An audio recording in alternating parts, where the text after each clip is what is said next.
Speak freely.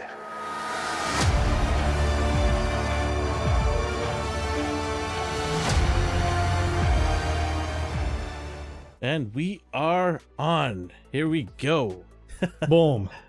All right, the Book of Boba Fett Episode 2 breakdown. Hello, everybody. My name is Elvin, and I have with me my friend Justin. That way. No, the other way. There you go. There's Justin. I'm right here. How's it going, Justin? Good. Just good? Yeah. Busy and I'm tired and I want Red Bull and beer at the same time. Oh, okay. Do you want to throw our names up on here? Oh yeah. Did we? So anyone who didn't hear the beginning can probably see our names on there. And if you're listening for the first time, welcome. We are Astonishing News and Reviews. As you can see, our handle at the bottom. And we are going to be breaking down episode by episode the Book of Boba Fett. We did last week the episode 1, so you can check that out if you're your first time here. And follow us on our social media at Astonishing NR, which is at the bottom there. And go subscribe to our YouTube channel if you're, obviously watching this right here on the YouTube channel. But go subscribe. We do a lot of figure reviews, and we started recently doing TV shows and movies. We also have a podcast that's been going on for quite a while. I think we just hit 50. We're gonna hit 50 episodes this coming Monday. And that's available on all of the podcast major platforms like Spotify, iTunes, Amazon, yada, yada, yada.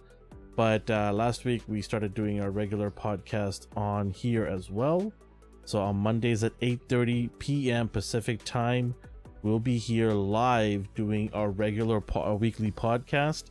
And then we sprinkle in sometimes a special edition podcast like this one for big Disney Plus or TV shows that come out. All right, Justin, you got to see the episode at least probably once, right? Maybe twice? Twice. What'd you think of it so far? It was really good.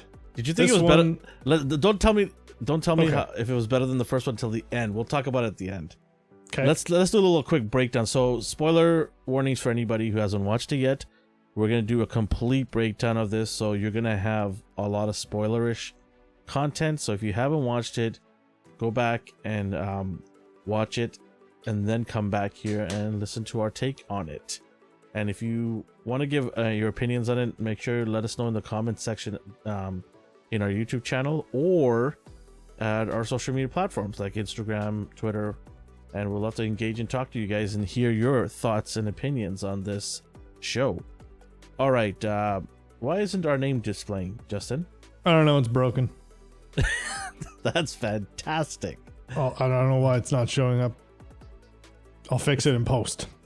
Okay, sounds good. All right. Okay, let's get down to the nitty gritty here. Let's start off with so the episode starts off with them, continuing right away from episode 1 where they captured the Order of Night, the assassin, Knight of Wind. Mm-hmm. So they captured this one that he wanted. They killed the others off already.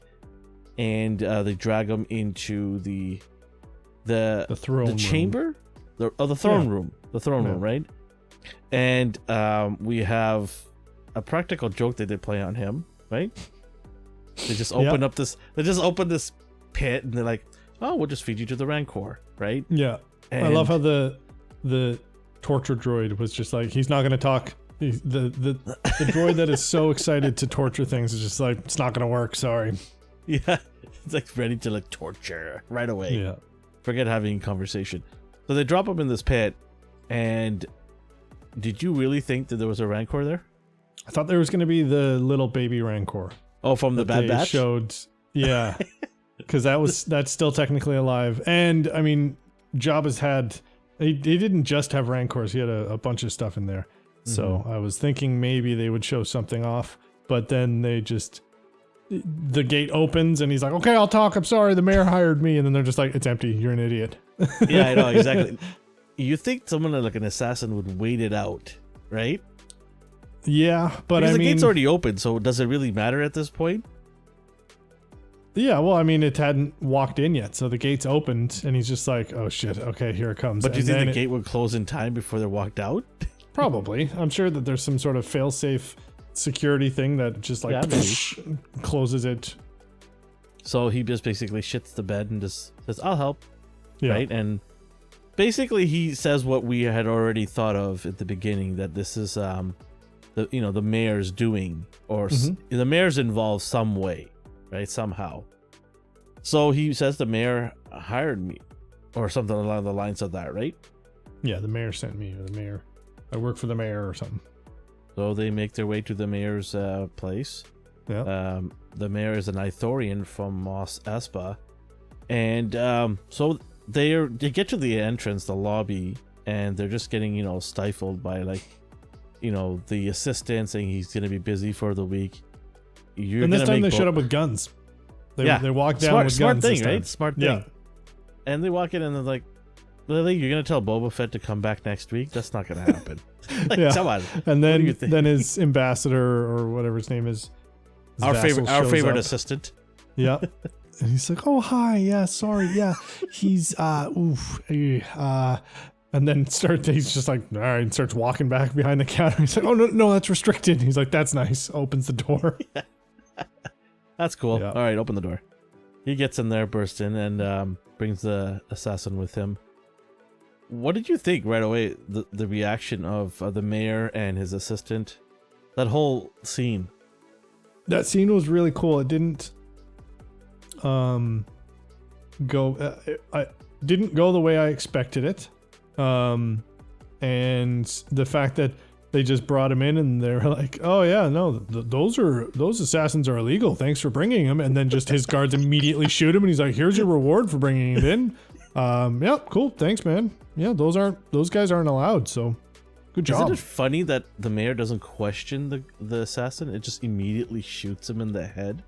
Oh, well, yeah, that would be kind of protocol. That right there raises suspicion that something is going on. Well, I'm sure that even his out was just like, "Oh yeah, that organization is frowned upon here." So there's bounties on those guys' heads.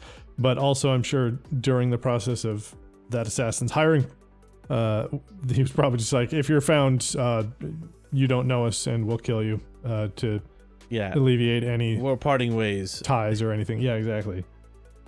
So the mayor basically pretends that he had no knowledge of this, and that he wants to give a reward now to Boba, and so he gives him a bounty thing, and Boba's like, "I'm not here give for him like $5."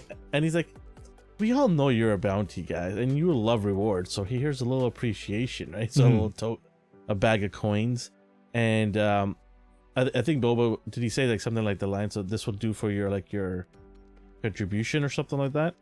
Well, at first he said, "I'm not a bounty hunter," which is interesting. And then he was like, "This will do." Did that hurt? Did that hurt for a lot of bounty hunter fans of Boba when he says he's not a bounty hunter? No. I mean, this whole story arc is him. He is not. Is he not way. The greatest bounty hunter in Star Wars right now? I mean, yeah, he's definitely the most well-known bounty hunter. So, I mean, if you're a fan of him, you'd kind of be upset, right, when he says that? Potentially, yeah. But I mean, yeah, I could see why some people were just like, "Yeah, but he's just got a new job, so who cares?" It's Star Wars. Are you trying to make excuses? Nobody's a fan of somebody's profession in the Star Wars lore. All right, okay. So, what did he say? You're saying that he? So he's like, "This will do for your tribute. We'll take that as your tribute right now." Yeah. And then basically, he gives him the money, but this mayor is something else. Like, he is very sly, and he immediately diverts the attention from him and says, "Who, you have to wonder who actually hired somebody to work in that area when they're not allowed, in the hut area. You might want to go to that bar and talk to Madame Garso. It's in Garso, yes." And it's just so crazy how he's able to quickly spin it and make it believe that he had nothing to do with this, and he's on his side. He wants to help and participate. All of a sudden, I don't believe this guy. I'm not buying it, buddy. You are lying through your teeth, and I want to see your head roll. I think they're all working with the Hutts, but I'm sure there'll be some big Hutt conspiracy, as there always is. So that's what they do, right? Boba's like, all right, okay, I'm gonna go and check out this place and see what's it's all about.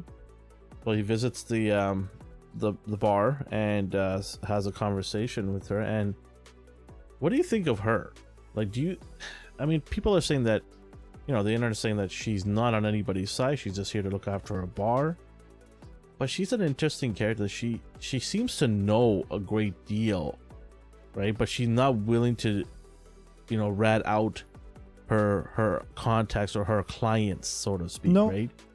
Yeah, I mean, which is smart. As a business person, that's smart. Why do you want to? Yeah, I mean, she would probably be the type of person who deals in information, and just ratting out anybody would not be good for business and wouldn't have any repeat customers or anything like that.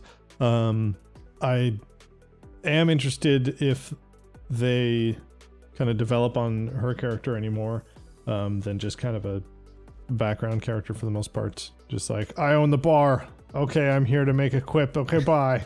So if they have her get involved any deeper, that'd be interesting to see. So we hear drums in the background getting louder and louder and louder, right? And this is sort of like what episode 1 they were really pushing. You remember, oh, you're gonna walk to the bar, you're gonna go to these places. They're really pushing that. The litter. I forgot what it was called. What's it called? The litter. Yeah, they're really pushing that. So now we know why they were pushing that in episode 1, because carried in walks out, not walk, they can't walk, is the twin Hutts, right? They're the cousins of Boba Fett. Now I looked for Jabba. I looked for any connections, and there's nothing in canon that says they are twins, or they were even mentioned. There are other Hutts, obviously, and he did have cousin, but not cousins or twins. Yeah, so I think these are new characters. Yeah, I think they're just thrown in there, just to give it some depth, right? So yeah, in walks these two, and they're like, we lay claim to the throne because we are his, you know, cousins, and they have this little tablet that opens up. That tablet was so cool. Samsung, can we please get one of these? Yeah, it's like, seriously. They look like chopsticks that just opened up, you know?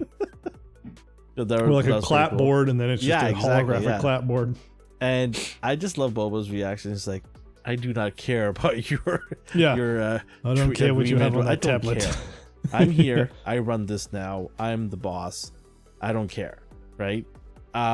So it's interesting how the twins, the brother, I guess you want to call him the brother, he basically takes the patient approach, but the sister wants to just slice his head off, right? Yeah. And they're sort of trying to give him a warning, and they give him a warning, and boy, do they give him a warning. They give him, I'm going to put it up on screen if I can put it here. If I can find it. BK. They give this guy. Oh, is it this guy? No, that's the assassin. Sorry, technical difficulties here, folks. Black Chrysanthemum. Yes, Black Chrysanthemum. I'm going to put him BK. up in here. BK. So the Black Chrysanthemum, here he is. This guy is, I mean, he looks tiny on screen, but he's a badass Wookiee. Yeah. He's had a lot of really sick stories. And he is massive. He makes Boba look like a little child. Yeah. Right? But Boba, give credit to Boba. He didn't flinch. He just turns around and says, "Oh, you got a gladiator. Okay." Yeah. So I guess he knows him because they've worked together. Well, okay, I wasn't familiar. They worked and these are canon, these things too. So okay. The time when Darth Vader hired Boba Fett to hunt down Luke and Han. Yep. At the same time, he essentially like had a meeting with like a bunch of bounty hunters. Yeah, Boss and all these guys. Yeah, so he was like, all right, so Boba, you go get these guys, and then BK, you go get this other guy. But I didn't see BK in the. Did you see him at all? No. When he hasn't been in any TV shows or movies or anything. He's only been in the Darth Vader comics. Okay. And he also then later sent him to, I think, track down Obi-Wan. Mm-hmm. And no, he hired him. I can't remember what he hired him for, but anyway, he ends up kidnapping Lars, like Luke's uncle. Yeah. And then Obi-Wan just swoops in, beats the hell out of him, and then takes him back. And that's actually where the Wookiee got the huge scar on his eye, was from Obi-Wan's lightsaber. I wonder if, and that's all canon. So I'm wondering if that's gonna be somewhat mentioned in the Obi-Wan TV show. Maybe. Right? Yeah, actually, that would check out. I don't know the exact timeline of that when that happened, but yeah, that was so anyways, right around there. The Hutts basically said to him that, hey, we are the rightful owners of this. So they kind of go away without really any actual addressing of anything, right?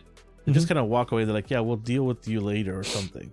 Well, I think he brings up a good point, because they're like, oh, we're related to him, and he's just like, all right, well, Bib Fortuna took over and then I killed him, so I took over. And they're like, oh shit, he's got us. And I think there might be like some crime syndicate rules that are just like, nope, that's the proper channels, damn it. Okay, well, we'll see you later. Yeah, they didn't concede. They didn't say that, okay, yeah, fair enough, you get the throne.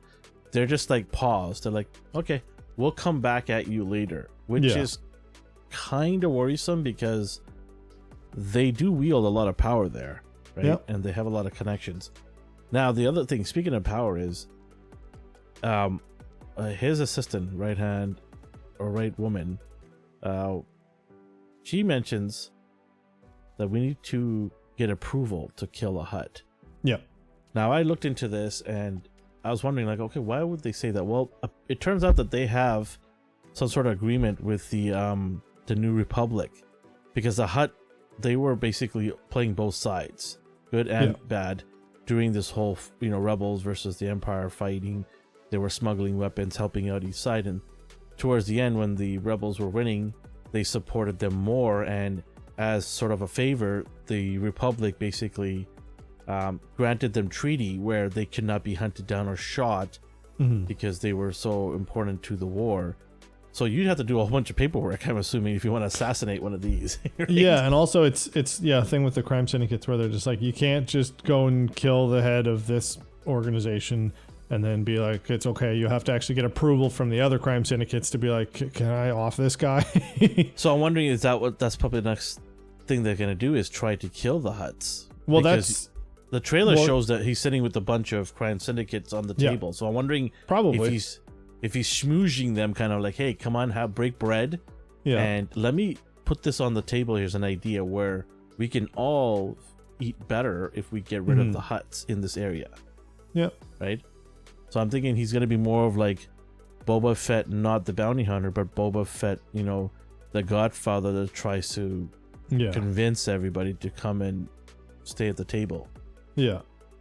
Which is interesting. It's very political, right? Yeah. It seems like it's exactly the Godfather approach. And going much. Do you like that approach, or do you still want to see Boba Fett, the killer, the bounty hunter? Well, it's we're gonna get both, but it's always interesting to get the more political. And I mean, I know a lot of people complain about all the politics in episode 2 and I think a bit of 3, but it's still interesting to see the inner workings of organizations and groups that we've kind of just been barely touched on throughout the movies and other things like that. So if he's gonna just get with them all and then somehow like build the A team of crime syndicates, then that's gonna be badass.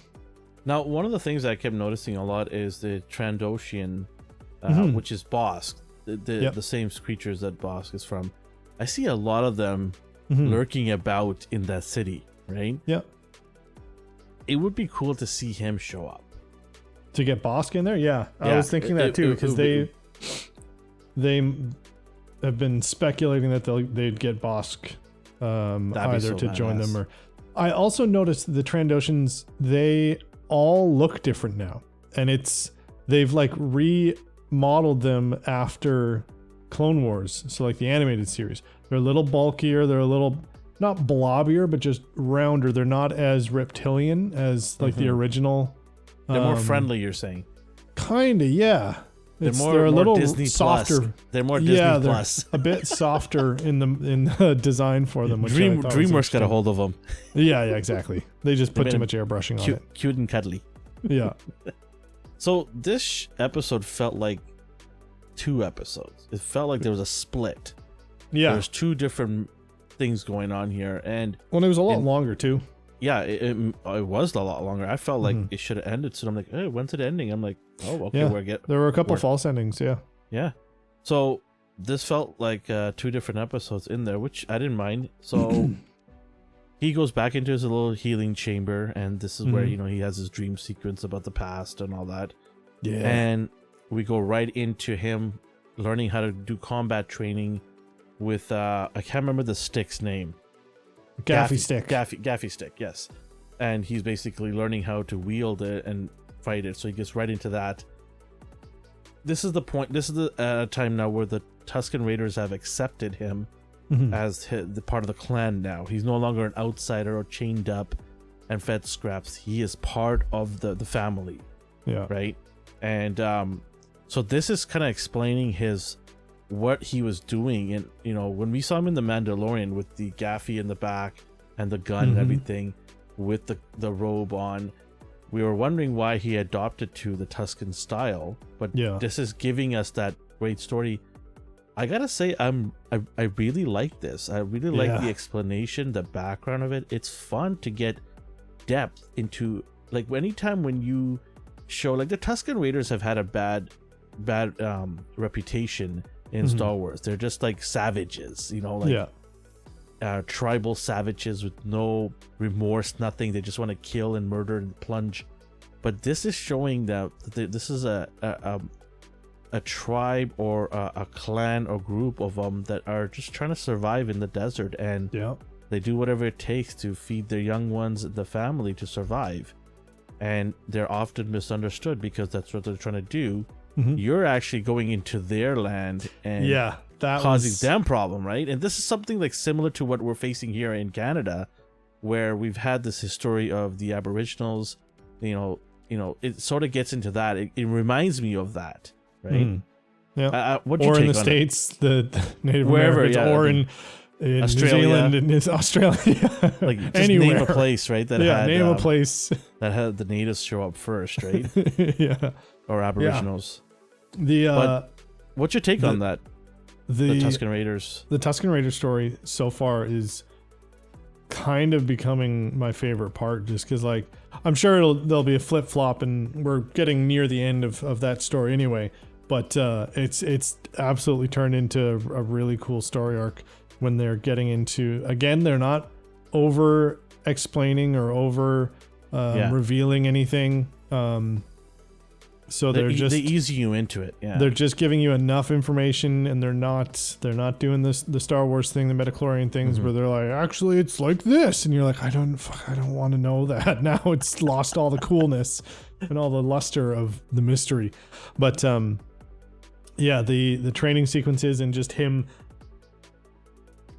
learning and adapting and adopting their culture has been super cool. So we get that scene where that Pike Syndicate train comes down, it comes straight down the valley, and these guys just start shooting these Tusken Raiders. Like, at first I thought these guys were instigating the fight, but it turned out they were the reason why they got their guns and was ready to shoot these guys that are coming down the valley is because this has already happened before. They've been doing this to them so many times where they've anticipated this now. So it's the people that are trespassing that area have been killing them off, and all they're doing is defending themselves from being killed off. And he recognizes this, Boba Fett. He recognizes this and says, okay, I'm gonna definitely, there it is right there. That train. The train. And, killing innocent people the whole time. And I appreciate, Boba's plan was when he saw at nighttime, he saw the speeder bikes going by. He's like, yeah, you know what? I'm gonna sort this out here. I'm gonna go figure out a way to catch the train and then do it. We saw it a bit in the Mandalorian, because the Mandalorian speaks Tusken, and that language that they've created is so cool. Where it's just like a lot of grunts and mostly sign language. Is it a full language? You think? Oh yeah. Well, I think it's not a coincidence that because the Mando already knew it, and then Boba's learning it, and so it's cool to see that we've seen how like someone who's fluent in it looks and sounds, and then when we see Boba, he's just like all get the train. He's using a bit of sign language sort of to break. Well, yeah, he's just talking, and he's just like because I don't know. He's using body language, sign language, whatever he can to bridge that gap there. Yeah, right? I'll be home. I'll be back when the sun's up, and they're like, yeah, exactly. Okay. Yeah. Yeah. So, and that's what he does. He, at nighttime, he goes to the bar. True enough, actual fact here, that is the same bar that Luke went into. Yeah. Well, wanted to go to. That's Tashi Station. Tasha Station, yes. Yeah. From I want to get some power converters. Yeah. and the deleted scene in The New Hope, it shows the exact same building. The entrance and all that. And the inside of it too. They modeled it to be direct, like, and this is cool too. They never mention that it's Tashi Station. They don't. There's no sign. There's no nothing. It's just they expect the hardcore fans to pick it up. That's all it is. From a deleted scene from A New Hope, they modeled the entire inside of that building after Tashi Station. That is Dave Filoni at his best. Yeah, and the two people that were in the bar were Luke's friends. They were, what's their name? It was Cammy and Fixer. And Obi-Wan would be so proud. Yeah. And also it kind of just shows like the small townness of everything. It's just like he's going to the bar and there are the people under 30 or 50 that are there because it's the bar. So he goes in the Red and Nikotos gang. He just basically pulverizes them. Yo, he just like he walks in and just fucking roadhouses them and just destroys them, and then goes up to the bar, takes a sip, and he's just like, all right, and then just walks out. No, like, you're welcome. I saved you. Yeah, you owe me. He's just like, all right, cool. And then I thought I'll be off. And I thought he was just gonna take one speeder bike. I did too. Yeah, I thought he was like looking at, all right, which one's the best, and he just takes them all. You're like, what the hell? Like, he takes all of them. It's so good. So good. Oh man. And then he goes and basically is like, he wants to go and teach them how to. Where is it here? I'll find it. Does he bring the speeder bikes? If I can find it, that'd be great. When he shows up with the speeder bikes and they're like, these are for you. Yeah. I bring a gift. And he's like, oh, cool. And then they all just start beating them, like scrapping him. He's like, fuck, stop. No. We need these. What are you doing? It reminded me of those little guys. What are they called? The Jawas. Jawas, yeah. They're just all scavengers. Yeah. Like, and they just start scrapping it. Yeah. Oh, cool. We can make a bowl out of this. Yeah. The ninja blender, right? Yeah. So I love this scene where he's teaching them how to jump off the bikes and all that. It was good. It was good, right? It was funny. It was a good montage. It's good, and it filled in a couple of minutes, which I liked, and it showed that he's able to teach people and they're working together as a unit. So it shows that that they are trusting each other of this idea. And he goes to the leader and tells him this, right? So he had to get approved by the leader to do this, and he was so thankful that the leader's like, yeah, go ahead and do this. So it's like they completely trust him now to do this because he's putting them in danger, right? Is he not? Yeah, well, I mean, I think he's proven himself to be selfless and not be someone who's wanting to take advantage of him, and like they kind of rescued him, for lack of a better term, already. So it's they didn't necessarily like, and there's a bunch of different groups and tribes of Tuscans, and some are brutal and some are, because they kind of discussed that in the tent. They were like, some of us, kill to live, some of us forage to live, and so it's not like they are all one people. It's like there's offshoots and different tribes and whatnots. And so I think because the other ones that we've seen close up, the ones who kidnapped Shmi, Anakin's mother, they just like chained her up, beat the shit out of her, and then eventually she died from her wounds. And these ones didn't seem to, they just kind of found him, locked him up, and then just kind of left him for a bit. And then after he escaped, they let him, they gave him a fair fight. And then after he got the shit kicked out of him by one of their like underlings, then they were like, okay, yeah, well, this is how little we think of you. We're going to send you to go forage for water and have a child guard you, because that's, you don't need anything more. And so totally just like embarrass him, right? Yeah, exactly. Belittle him to the ground. Yeah. And then he took that and then proved himself with that. And they're like, okay, maybe you are worth something. So maybe we will train you a bit more and let you hang out. So let's get into the scene where they finally have got this stuff together to figure it out, how to jump off from one speeder bike to another speeder bike. And now it's go time. So he's got everything in place. And they get to the train and they're jumping on, and a couple of them get shot here and there. There's going to be casualties on both sides, of course. Yeah. And this train is going fast. Like, it's going fast, right? And the conductor is it's a droid, and basically says, let's go even faster, right? So just pulls it full gear, and you see this huge jet that's sitting at the top of the train, blowing people off the train, killing people, incinerating some people. And we have this, the Tuscan person that has trained.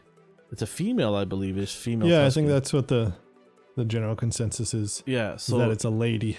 Yeah, so she trained, who was training him, jumps in. Hold on. What's the over under that they kill her off? I'm almost guaranteeing because she's. I don't think they're gonna do a love interest thing, because that would be stupid.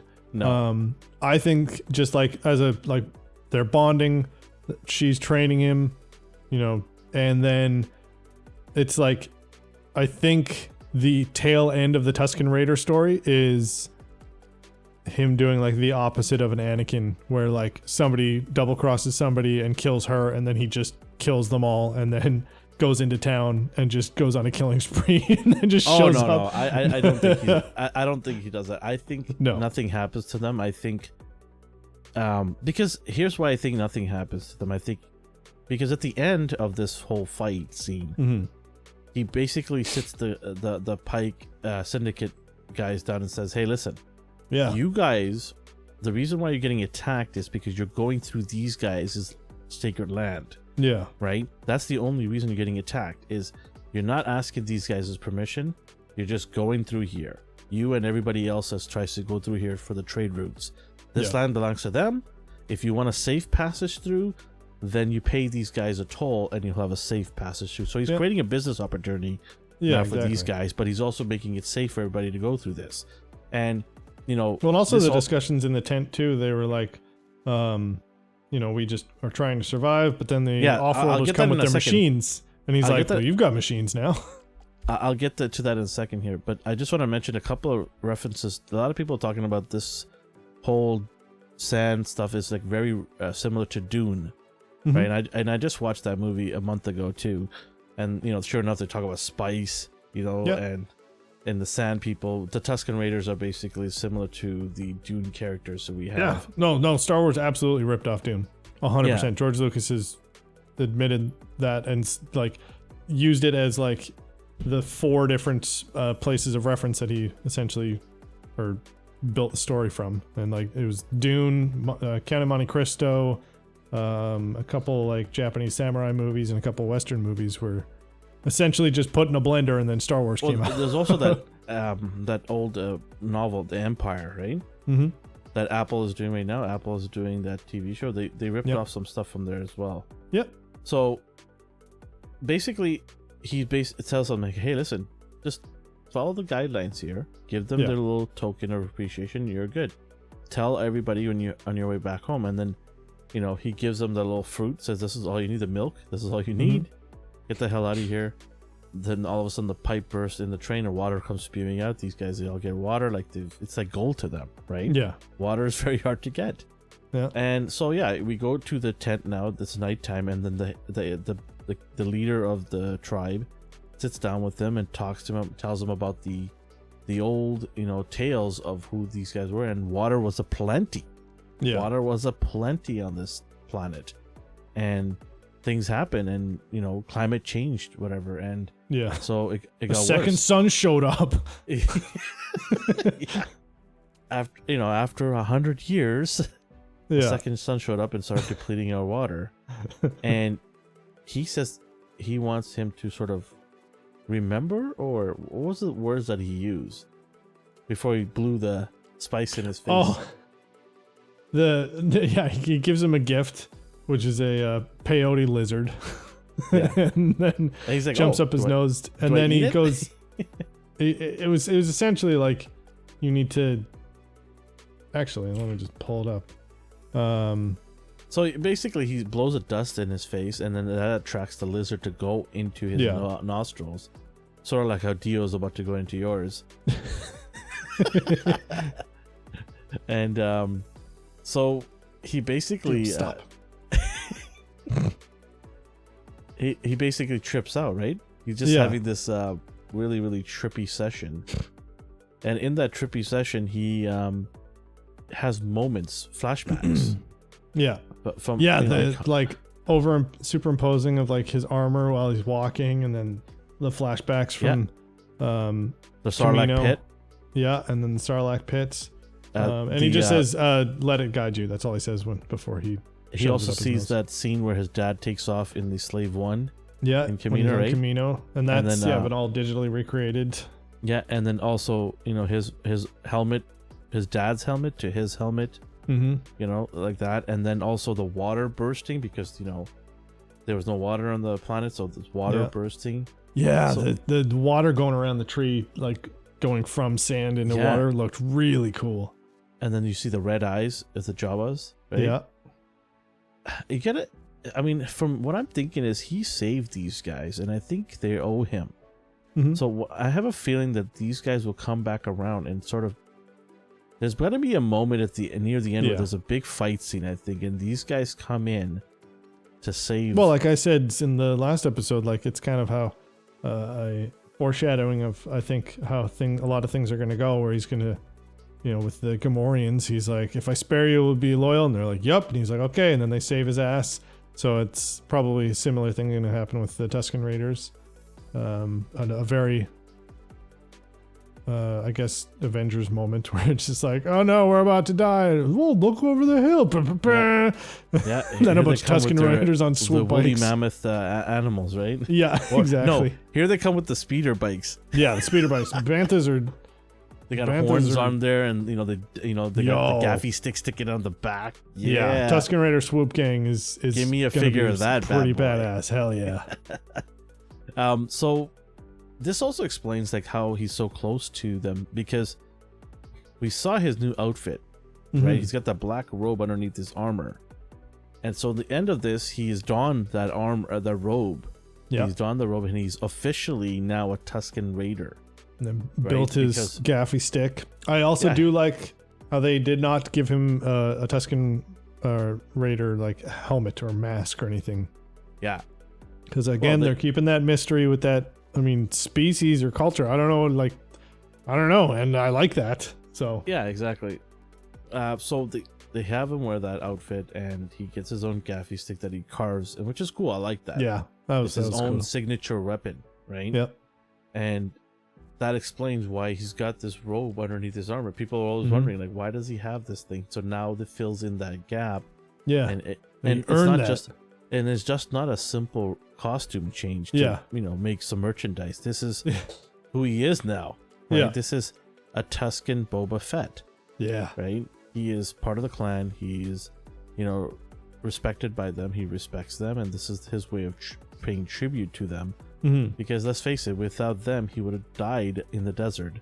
Yep. So he owes them, and he respects them. So I think it's so cool that they explain that whole outfit and make it a big deal at the end of the day, right? Essentially take like a full episode to explain why. And I don't mind this. I don't mind this backstory. No. It builds the character up, I think. Yep. It gives him another dimension, right? He's no longer just a bounty hunter. He's got a whole lot more going on now. Yep. And I think he's becoming more likable. People who didn't like Boba Fett and thought he was weak and useless, a lot of them are probably changing their mind with this TV show. Mm-hmm. Yeah, it's showing a lot of character, and also just that he's not just, it's also kind of like an internal monologue and battle with him, is that he's not just a clone of his father, even though he literally is. So he's carving his own way, even though up until essentially this point. Oh, I like how you said that, carving his own way. He literally has just been. He's just been following his father's footsteps, just being a bounty hunter and working for the highest bidder, and so on and so forth. And yeah. Do you think that this is sort of going to be the end of the flashbacks, or do you think he's going to show a couple more flashbacks? I think we'll probably get one. You know what? They might. I think they'll do. I think the next episode will be similar. I think they'll do 3. Yeah, but that's like half the season. Yeah. Maybe they won't do any, because they don't really have much more. Like there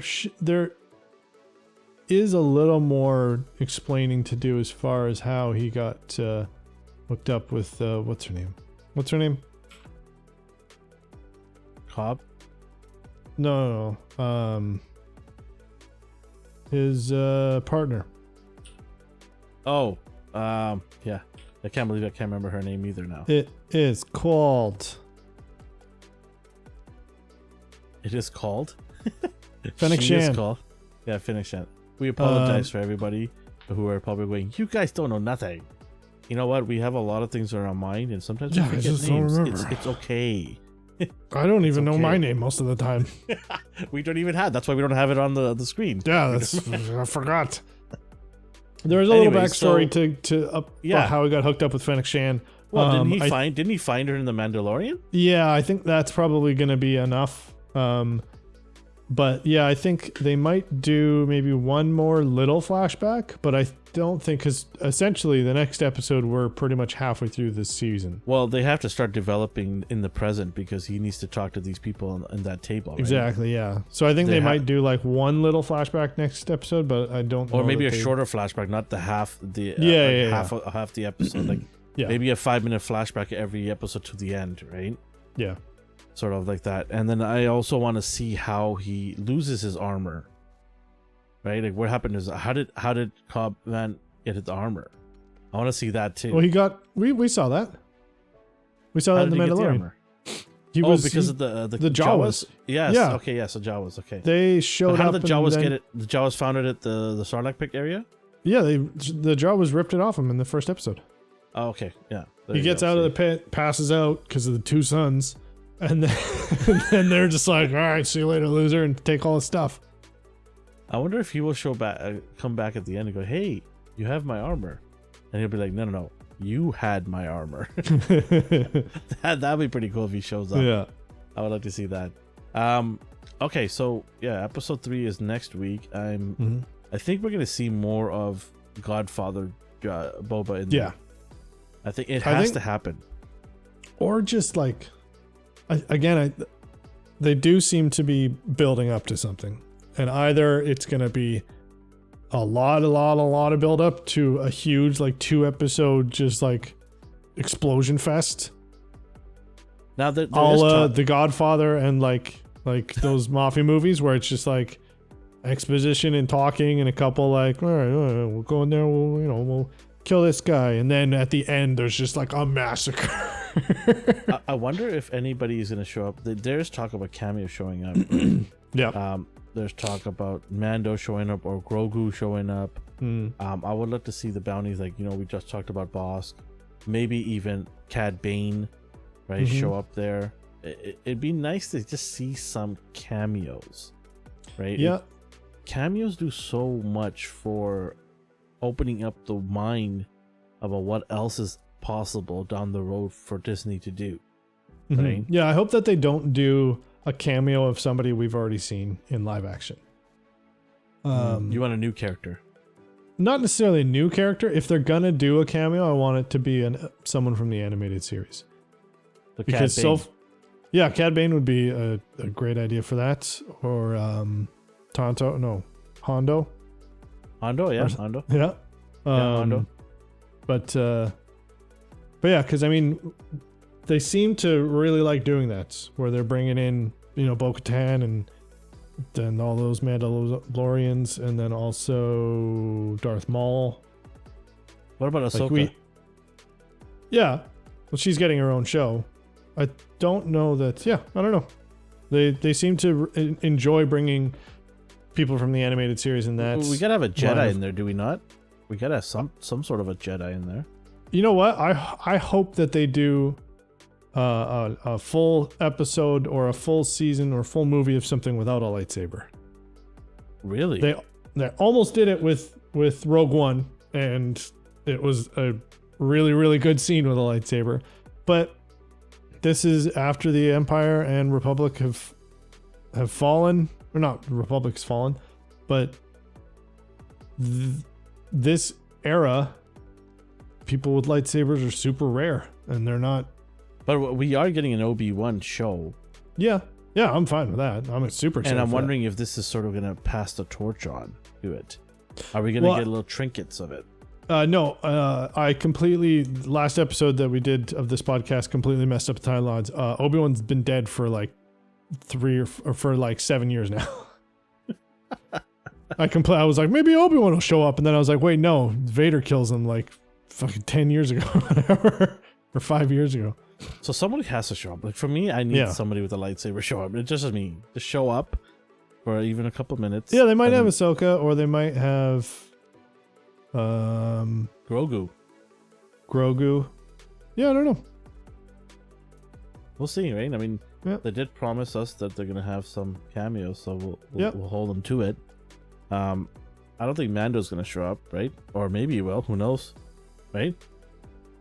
Maybe him and Costco, right? To show up. It's possible. I mean, maybe there's a big war and they need to help him out. Who knows? On the big guns. Exactly. Yeah, like spend 7 seasons across 5 different shows to build up to this. Spend that Disney money, baby. Fight. Spend that Disney money. And then they all go and fight the Chiss. What's his name? The one that Admiral Thrawn.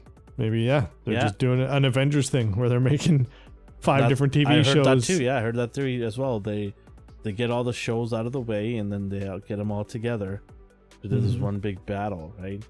Yeah. So, that'd be pretty interesting. Yep. All right. Anything else you want to wrap it up? Anything else you want to add? We appreciate everybody watching. Yeah. Right.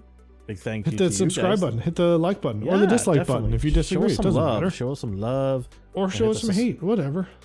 No, don't show us some hate. Don't show hate. You can disagree. That's okay. You do not want to show any hate. Yeah, you don't want to do that.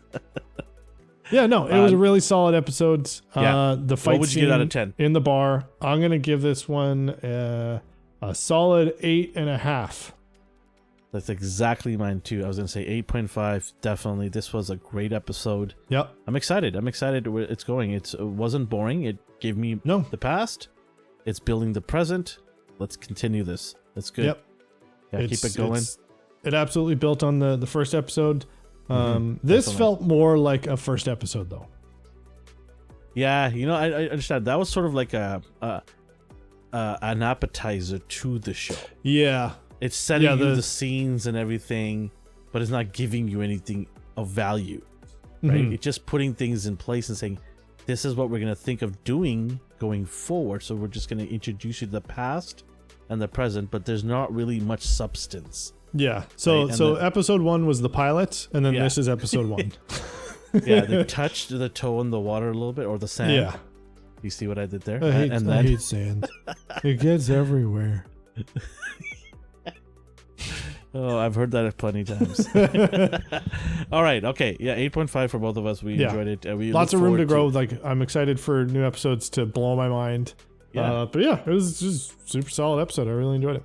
Yeah, we're gonna do it next week. Episode 3. We'll basically be dropping that the same day, Wednesday night, and we look forward to hearing from people. We thank you guys for watching us and or listening. You know, or listening. Sorry, listening. We're gonna do the podcast as well. Yeah, we'll put this in podcast form. Justin will do that. But yeah, I mean, if you're watching or listening, thank you so much. We appreciate it, and may the force be with you guys till next week. Bye bye. Goodbye.